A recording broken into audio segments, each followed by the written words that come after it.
ഓം ശ്രീ ഗുരുഭ്യോ നമ. 1984 ഹസ്തരേഖാശാസ്ത്രം നന്നായി അറിയുന്ന ഒരു യുവാവ് ആശ്രമത്തിലെത്തി.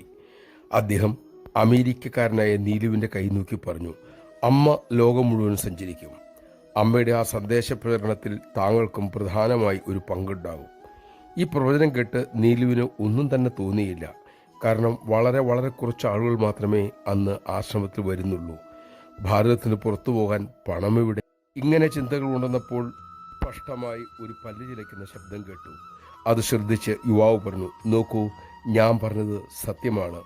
ഇത്തരം കാര്യങ്ങൾ പറയുമ്പോൾ പല്ല് ചിലച്ചാൽ അത് സത്യമായി തന്നെ കരുതാം. നമഃശിവായ.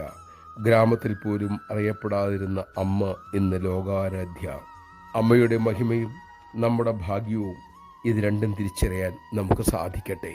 എത്രയോ സൂചനകൾ മഹത്തുക്കൾ തന്നു.